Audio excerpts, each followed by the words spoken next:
आज इस वीडियो में जो हम टॉपिक पढ़ने लगे हैं वो है डिजिटल लॉजिक डिज़ाइन का नंबर सिस्टम। नंबर सिस्टम सबसे पहले हम देखते हैं कि नंबर सिस्टम क्या होते हैं और इनका क्या यूज़ होता है। तो नंबर सिस्टम कोई भी अगर हमने काउंटिंग करनी हो कि कोई भी चीज़ कितनी क्वांटिटी में है हमारे पास, तो हमें कुछ नंबर्स या कुछ वैल्यूज़ चाहिए होती हैं जिनको बेस रख के हम उसको चीज़ को काउंट कर सकें। अगर हम इसके अलावा अगर हमने फॉर एग्ज़ाम्पल कंप्यूटर से कम्युनिकेट करना है या किसी और ऐसी डिवाइस से कम्युनिकेट करना है जो कोई और लैंग्वेज जानती है, तो हमें नंबर सिस्टम की ज़रूरत पड़ती है। फॉर एग्ज़ाम्पल अगर हम एक कंप्यूटर की एग्ज़ाम्पल लें तो उसमें जो कन्वर्जन है जो कंप्यूटर लैंग्वेज समझ सकता है वो होती है बाइनरी की। तो हम अगर कोई भी टेक्स्ट या कोई भी चीज़ कंप्यूटर को प्रोवाइड करते हैं तो वो सबसे पहले क्या करता है कि वो उस टेक्स्ट को या उस चीज़ को सबसे पहले बाइनरी में कन्वर्ट करता है। जब वो बाइनरी में कन्वर्ट कर लेता है तो उसको समझ आ जाती है कि जो हमने उससे कम्युनिकेट किया है उस चीज़ का क्या मतलब है। तो वो फर्दर प्रोसेस करके उस चीज़ पे जो डिज़ायर्ड आउटपुट होती है वो हमें जनरेट करके दे देता है। नंबर सिस्टम में जो मोस्ट कॉमनली यूज होते हैं हमारे पास वो होते हैं binary, octal, decimal and hexadecimal. सबसे पहले जो बाइनरी नंबर सिस्टम होता है हमारे पास उसकी बेस होती है 2। बेस 2 होने का ये मतलब है कि इसमें दो ही यूनिक सिंबल्स या दो ही यूनिक वैल्यूज़ हो सकती हैं किसी भी डाटा को इंटरप्रेट करने के लिए या किसी भी डाटा को लिखने के लिए। और वो दो वैल्यूज़ कौन सी हो सकती हैं? Unique 0 and 1। इसी तरह जो हमारे पास आ जाता है सेकंड नंबर सिस्टम में आ जाता है ऑक्टल। ऑक्टल की जो होती है बेस होती है हमारे पास 8। इसका मतलब है इस जो नंबर सिस्टम में हमारे पास 8 यूनिक वैल्यूज़ होंगी किसी भी डाटा को रिप्रेजेंट करने के लिए। और वो क्या होंगी? 0, 1, 2, 3, 4, 5, 6 एंड 7। इसके बाद हमारे पास जो थर्ड नंबर सिस्टम आ जाता है उसको कहते हैं हम डेसिमल नंबर सिस्टम। उसकी बेस होती है हमारे पास 10 और बेस 10 होगी तो इसका मतलब है हमारे पास 10 यूनिक वैल्यूज़ होंगी इस डाटा को रिप्रेजेंट करने के लिए इन डेसिमल। तो जो यूनिक वैल्यूज़ होंगी वो हमारे पास क्या होंगी? 0, 1, 2, 3, 4, 5, 6, 7, 8 एंड 9। इसके बाद जो फोर्थ वन हमारे पास नंबर सिस्टम आ जाता है उसको कहते हैं हेक्साडेसिमल। इसकी बेस होगी हमारे पास 16। इसका मतलब है इसमें 16 यूनिक वैल्यूज़ होंगी किसी भी डाटा को रिप्रेजेंट करने के लिए हेक्साडेसिमल नंबर सिस्टम में। 0, 1, 2, 3, 4, 5, 6, 7, 8, 9। 9 के बाद अगर हम देखें तो 10 भी एक यूनिक है, उसको हम एज आ यूनिक वैल्यू ले सकते थे। लेकिन 10 अगर हम लेते हैं तो अगर हम उसी चीज़ को बाइनरी में या ऑक्टल में देखें तो अगर हम 10 लेते हैं 1 एंड 0 तो हो सकता है किसी जगह कन्फ्यूजन ये हो जाए कि 1 एंड 0 जो है क्या ये ऑक्टल की वैल्यूज़ तो नहीं है या डेसिमल की वैल्यूज़ तो नहीं है या बाइनरी की वैल्यूज़ तो नहीं है। और उसी से अगर हम कंपेयर करें तो हेक्साडेसिमल में वो 10 के इक्वल होनी चाहिए थी। तो इसीलिए हमने 9 के बाद जो हेक्साडेसिमल में है जो यूनिक अल्फ़ाबेट्स यूज़ कर लेते हैं। ए जिसकी बैक एंड पे वैल्यू हमें पता है कि हेक्साडेसिमल की 10 होगी, बी उसकी वैल्यू हमारे पास 11 हो जाएगी, सी 12, डी 13, ई 14 एंड एफ हमारे पास 15। ये हमारे पास जो है वो 4 मेजर जो है वो नंबर सिस्टम हैं जो कॉमनली यूज होते हैं। इसके बाद आ जाता है कि हमें कोई भी नंबर सिस्टम की कन्वर्जन कि एक नंबर सिस्टम से हमने किसी दूसरे नंबर सिस्टम में जाना हो तो वो कैसे हो जाएगी। जो आज हम देखने लगे कन्वर्जन वो है कि हमने कोई भी हमारे पास अगर बेस हो तो उसको डेसिमल में कैसे कन्वर्ट करना है। Convert any base to decimal. Any base में अभी हमने 4 डिफरेंट नंबर सिस्टम देखे हुए थे। तो हमारे पास जो सेपरेट 3 बेसिस रह जाती हैं वो एक है बाइनरी, ऑक्टल एंड हेक्साडेसिमल। तो हमने इन तीनों को देखना है कि इन तीनों को हम डेसिमल में कैसे कन्वर्ट कर सकते हैं। सबसे पहले हमारे पास बाइनरी टू डेसिमल की 2 एग्जांपल्स हैं, उनको हम सॉल्व करेंगे और देखेंगे कि किस तरह ये कन्वर्जन होती है। हमारे पास इसका ए पार्ट है। बाइनरी एक नंबर है 1, 1, 0, 1। इसकी बेस है हमारे पास 2। बेस यहाँ पे जो वैल्यू होगी वो हमें पता लगता है कि इस नंबर्स ये जो वैल्यू नंबर्स हमारे पास ये डाटा लिखा हुआ है इसकी बेस हमारे पास क्या है। अब इस बेस को हमने कन्वर्ट करना है डेसिमल में। डेसिमल में हमें पता है बेस क्या होती है? 10 होती है। तो इसका सबसे आसान तरीका ये है कि हमने जो नंबर है उनको जो हमारे पास डाटा गिवन है उसको हमने लिख लिया है 1 1 0 1, थोड़ी सी स्पेस दे के लिख लिया ताकि हमें जो है वो कैलकुलेशन करने में आसानी हो जाए। इसके बाद नेक्स्ट स्टेप हमने क्या करना है कि राइट टू लेफ़्ट अपने डाटा को अपने डाटा के नीचे हमने वैल्यूज़ लिख लेनी है। वो हमने स्टार्ट करनी है 0 से। 0 लिख लिया सबसे पहले हमने, देन 1, फिर 2 और 3। ये लिखने के बाद हमने नेक्स्ट एक और लाइन में हम क्या लिख लेते हैं, जो हमारे पास बेस गिवन थी। हमारे पास बेस गिवन क्या थी कि हमने बाइनरी से डेसिमल में जाना है, तो हमारे पास गिवन बेस क्या थी 2, तो हमने सबके नीचे 2 लिख लिया। अब हमने क्या करना होता है, नेक्स्ट स्टेप क्या है कि ये जो हमारे पास 1 है जो वैल्यू है इसको मल्टीप्लाई करना है। ये मैंने एक एरो से डिनोट किया हुआ है कि इसको हमने मल्टीप्लाई करना है 2 के साथ, और देन 2 की पावर क्या होगी हमारे पास, जो ऊपर वैल्यू हमने लिखी हुई थी 0, ये हो जाएगी p। हमारे पास यहाँ डिनोट कर रहा है कि ये 2 की पावर हो जाएगी। तो इसको हमने ये कैलकुलेट करके लिखा हुआ है 1 मल्टीप्लाई बाय 2 की पावर 0। सेम यही केस जो 0 है उसके लिए भी यूज़ हो जाएगा। 0 अब हमारे पास सबसे पहले मल्टीप्लाई होगा 2 के साथ, और उसकी पावर हमारे पास क्या है 1। इसी तरह 1 हम मल्टीप्लाई बाय 2 एंड उसकी पावर 2, जो लेफ्ट मोस्ट बिट पड़ी हुई है उसमें हमारे पास क्या हो जाएगा 1 मल्टीप्लाई बाय 2 की पावर 1 मल्टीप्लाई बाय 2 की पावर 3। इसको जब हम अब सॉल्व करेंगे क्या हो जाएगा, 2 की पावर 3 हमारे पास 8 आ जाएगा। 8 मल्टीप्लाई बाय 1 हमारे पास यहाँ पे 8 आ जाएगा। उसके बाद प्लस, जब हमने ये इस तरह लिख लेना तो हम इन जितना भी हमारे पास डाटा को उन सबको हमने ऐड कर लेना। जैसे ही हम ऐड करेंगे तो हमारे पास वो डाटा डेसिमल में आ जाएगा। 2 की पावर 2 4 आ जाएगा। 8 प्लस 4 0 मल्टीप्लाई बाय 2 की पावर 1 हमारे पास 0 होता है, प्लस 1 इंटू 2 की पावर 0 हमारे पास 1 आ जाएगा। तो इस सब को जब हम ऐड करेंगे 8 प्लस 4 प्लस 1 तो हमारे पास आंसर आ जाएगा 13, और इसकी अब हमारे पास ये कन्वर्ट होगी बेस 2 से 10 में। सो इस मेथड के थ्रू हम जो है वो क्या कर सकते हैं कि कोई भी हमारे पास बाइनरी नंबर हो तो उसे हम डेसिमल में कन्वर्ट कर लेंगे। इसी की एक और एग्जांपल देखते हैं कि अगर हमारे पास नंबर जो है बाइनरी नंबर वो पॉइंट्स में गिवन हो, तो हमने क्या करना है कि जिस तरह ये हमारे पास नंबर गिवन है 1101.01, इसकी बेस है हमारे पास 2 और इसको हमने कन्वर्ट करना है डेसिमल में।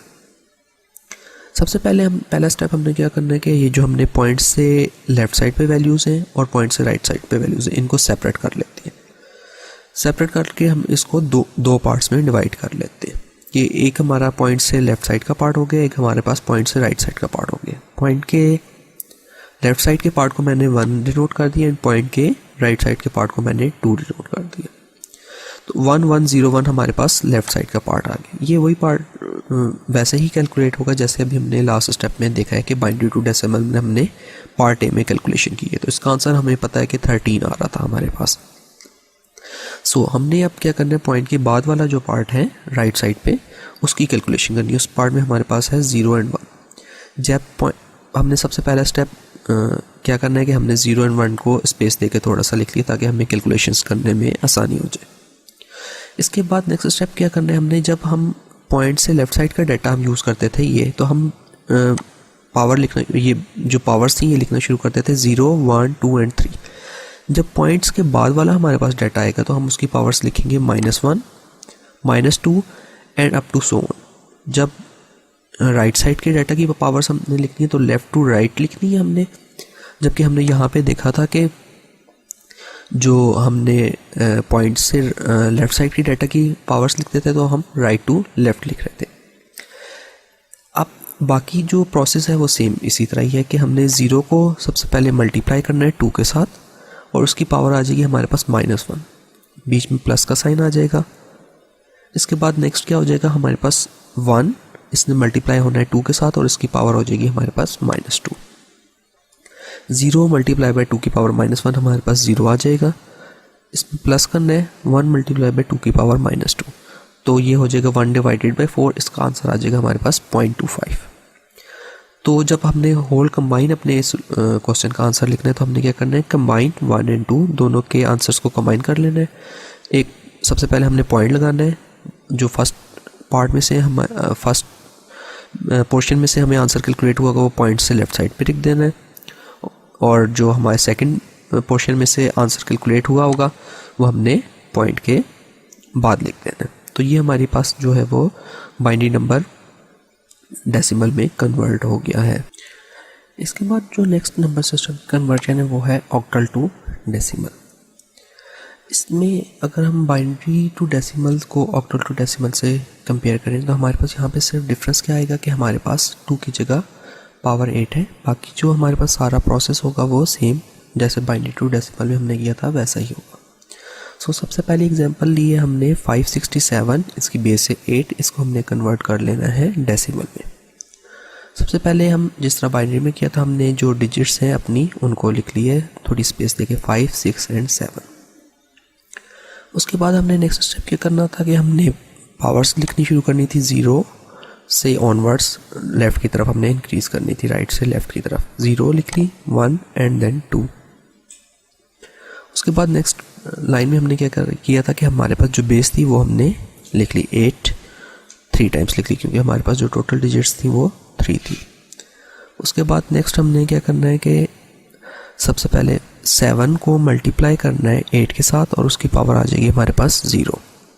देन प्लस 6 को हमने मल्टीप्लाई करना है 8 के साथ एंड देन उसकी पावर आ जाएगी हमारे पास 1। इसके बाद जो लास्ट डिजिट हमारे पास रह जाती है 5, उसको क्या करना है हमने मल्टीप्लाई करना है 8 के साथ एंड देन उसकी पावर हमारे पास 8 की पावर क्या आ जाएगी 2। उसके बाद हमने इनको कैलकुलेट करके इसका आंसर जो है वो ऐड कर लेना है। उसके बाद हमारे पास जो आंसर आ जाता है वो है 375 बेस अब 10 में, ये हमारे पास डेसिमल में कन्वर्ट हो गया। इसी का एक सेकंड पार्ट हम देखते हैं कि जो पॉइंट्स में हमारे पास अगर ऑक्टल नंबर गिवन हो, पॉइंट में हमारे पास नंबर गिवन है 567.41, बेस है इसकी 8 और इसको हमने कन्वर्ट करना है डेसिमल में। सो इसी तरह जैसे हमने बाइनरी में हमारे पास जब पॉइंट्स में नंबर था तो हमने उसको 2 पार्ट्स में डिवाइड कर लिया था। एक पॉइंट से लेफ़्ट साइड का पार्ट हमारे पास आ गया था एक पॉइंट से राइट साइड का पार्ट हमारे पास आ गया था। सबसे पहले अब हमने क्या करना है कि 5 जो पॉइंट्स से लेफ़्ट साइड का पार्ट है उसको हमने 1 से डिनोट कर दिया। सबसे पहले हमने क्या करना है कि इस पार्ट की हमने कैलकुलेशन करनी है, इसको डेसिमल में कन्वर्ट करना है। सेम जो मेथड हमने यहाँ पे यूज़ किया वही यहाँ पे भी यूज़ होगा। इसका आंसर हमें ऑलरेडी गिवन है तो हमें दोबारा कैलकुलेट करने की ज़रूरत नहीं है। हमारे पास आंसर इसका आ जाएगा 375। अब पॉइंट्स के बाद वाला जो राइट साइड का पार्ट है हमने उसको कैलकुलेट करना है, वो है 41। हमने सबसे पहला स्टेप जैसे लास्ट हम करते हैं, हमने क्या करना है 4 एंड 1 को हमने लिख लिया। अब ये पॉइंट से राइट साइड का पार्ट था तो इसकी जो पावर्स हैं हमारे पास -1 से स्टार्ट होंगी और ये इस पावर्स हमारे पास लेफ़्ट टू राइट हमारे पास जाएंगी। सबसे पहले -1 आ जाएगा, उसके बाद -2 और अगर हमारे पास और डिजिट्स होती राइट साइड पे तो वो इसी तरह पावर उसकी -3 and up to so on चलती जाती। बेस हमारे पास आ गई है 8 क्योंकि ऑक्टल नंबर था हमारे पास। हमने अब क्या करना है 4 मल्टीप्लाई बाई 8 और उसकी पावर आ जाएगी हमारे पास -1। इसको प्लस कर लेना है हमने, हमारे पास 1 आ जाएगा, मल्टीप्लाई बाई 8 और पावर हमारे पास है -2। इसको जब हम कैलकुलेट करेंगे तो हमारे पास आ जाएगा 4 डिवाइडेड बाई 8 क्योंकि 8 पावर -1 थी। जब इसको हम डिवाइड कर देंगे तो हमारे पास 8 की पावर 1 हो जाएगी। 4 divided by 8 plus 1 divided by 64, हमारे पास आंसर आ जाएगा इसका 0.51। नेक्स्ट हमने स्टेप क्या करना है कि हमने जो अपने दोनों पार्ट्स हैं 1 एंड 2 उन दोनों को कंबाइन कर लेना है। एक सबसे पहले हम पॉइंट लगा लेंगे, पॉइंट से लेफ़्ट साइड के पार्ट का आंसर हम लिख लेंगे 375 एंड देन पॉइंट के बाद हम राइट साइड के पार्ट का आंसर लिख लेंगे 51.51 है जो कि हमारे पास आता है। तो हमारे पास टोटल ओवरऑल आंसर जो बन जाएगा 375.51 और इसकी बेस हो जाएगी हमारे पास 10। सो इन स्टेप्स को फॉलो करते हुए हमने बाइनरी टू डेसिमल सबसे पहले कन्वर्ट किया, देन ऑक्टल टू डेसिमल हमने कन्वर्ट करना सीखा। जो नेक्स्ट एक और हमारे पास कन्वर्जन रह गई है वो है हेक्साडेसिमल टू डेसिमल। अब हम उसी तरह उसके भी 2 क्वेश्चन जो है वो सॉल्व करेंगे। नेक्स्ट कन्वर्जन हमारे पास आ जाती है हेक्साडेसिमल टू डेसिमल की। हेक्साडेसिमल में हमें पता है कि जो बेस होती है वो हमारे पास होती है 16 और इस 16 बेस को हमने कन्वर्ट करना है 10 में। सो सबसे पहले हमारे पास क्वेश्चन आ जाएगा, पार्ट ए हमारे पास है, जो हमारे पास क्वेश्चन के बारे में वो है 3FD। इसकी बेस है हमारे पास 16 और इसको हमने कन्वर्ट करना है डेसिमल में, जिसकी बेस हो जाएगी हमारे पास 10। सेम जो प्रोसेस हम बाइनरी टू डेसिमल या ऑक्टल टू डेसिमल में हमने किया था, वही सेम प्रोसेस हमने यहाँ भी यूज़ करना है। सिर्फ जो डिफरेंस आएगा वो इन टर्म्स ऑफ बेस आएगा कि बाइनरी में हमारे पास बेस थी और 2 थी, ऑक्टल में हमारे पास बेस 8 थी, एंड अब हेक्साडेसिमल आ गया तो हमारे पास इसमें बेस 16 यूज़ होगी। सबसे पहले हमने 3, F एंड D को स्पेस दे के लिख लिया ताकि हमें कैलकुलेशन करने में आसानी हो जाए। नेक्स्ट हमने क्या करना था, राइट टू लेफ्ट हमने पावर्स लिख ली हैं 0, 1 एंड 2। उसके बाद हमने बेस लिख ली है 16 तीनों के लिए। अब हमने उसके बाद क्या करना है, सबसे पहले D मल्टीप्लाई होगा 16 एंड पावर उसकी आ जाएगी 0। इसके बाद प्लस हो जाएगा, F मल्टीप्लाई होगा 16 के साथ और उसकी पावर आ जाएगी हमारे पास 1। नेक्स्ट हमारे पास 3 मल्टीप्लाई होगा 16 के साथ एंड 16 की पावर आ जाएगी हमारे पास 2। अब 3 इंटू 16 की पावर 2 हमारे पास आंसर आ जाएगा 768। अब F हमारे पास जैसा मैंने लास्ट में बताया था आपको थोड़ी देर पहले कि जब हेक्साडेसिमल में 0 से 9 तक नंबर्स आते हैं, देन उसके बाद हमारे पास अल्फ़ाबेट्स आ जाते हैं A, B, C, D, E and F। लेकिन actually A, B, C, D, E and F की वैल्यूज़ हमारे पास, A की वैल्यू हमारे पास 10 ही होगी, B की वैल्यू 11 होगी हमारे पास, C की 12, D की 13, E की 14 एंड F की 15। सो मैंने जो 2 वैल्यूज़ हमें रिक्वायर्ड थी वो मैंने यहाँ पे भी दोबारा लिख दी है कि F की वैल्यू जो हम यूज़ करेंगे वो होगी 15 एंड D की वैल्यू जो हम यूज़ करेंगे वो होगी 13। तो F इंटू 16 की पावर 1 लिखा हुआ है, इसको हमने क्या करना है, F को एक्सपेंड करेंगे, जो इसकी हम वैल्यू लिख देंगे 15 मल्टीप्लाई बाय 16 की पावर 1 16 के इक्वल होगा। इसी तरह D के लिए हम यूज़ कर लेंगे 13 मल्टीप्लाई बाय 16 की पावर 0 हमारे पास 1 होगा। तो हमारे पास आंसर आ जाएगा 1021 और इसकी बेस होगी है हमारे पास 10। अब हेक्साडेसिमल का एक और क्वेश्चन, हेक्साडेसिमल टू डेसिमल का एक और क्वेश्चन हम सॉल्व करते हैं जिसमें हमारे पास पॉइंट्स के साथ क्वेश्चन गिवन होगा। हमारे पास जो क्वेश्चन गिवन है वो है 3FD पॉइंट C। इसी तरह सेम जिस तरह binary to decimal and octal to decimal में हमने किया था, जब पॉइंट्स वाले हमारे पास कोई डिजिट्स क्वेश्चन होता था तो हम लेफ्ट साइड का पार्ट अलग लिख लेते थे और राइट साइड का पार्ट अलग लिख लेते थे। सो 3FD हम अलग सेपरेट लिख लेंगे और 3FD का हमारे पास आंसर ऑलरेडी गिवन है 1021। पॉइंट के बाद हमारे पास जो वैल्यू गिवन है वो है C हमने लिख ली। अब यहाँ पे हमारे पास A की वैल्यू गिवन है तो हमारे पास -1 इसकी पावर आ जाएगी और बेस हमारे पास 16 यूज़ हो जाएगी। तो हमने क्या करना है, C मल्टीप्लाई बाय 16 की पावर -1 क्या हो जाएगा, C की वैल्यू हमारे पास है 12 डिवाइडेड बाय, जब 16 की पावर ऊपर -1 थी तो जब हम डिवाइड के बाद 16 को लेंगे तो इसकी पावर 16 की पावर +1 हो जाएगी। इन दोनों को जब हम कैलकुलेट करेंगे 12 डिवाइडेड बाय 16 तो हमारे पास आंसर आ जाएगा 0.75। नेक्स्ट स्टेप हमने क्या करना होता है कि हमने जो दोनों पार्ट्स 1 एंड 2 होते हैं उन दोनों को हमने कंबाइन कर लेना है, तो हमारे पास आंसर बन जाएगा इसका 1021.75 और इसकी हमारे पास बेस आ जाएगी 10। सो इस मेथड के थ्रू हमने देख लिया कि हमने हेक्साडेसिमल को भी डेसिमल में कैसे कन्वर्ट करते हैं।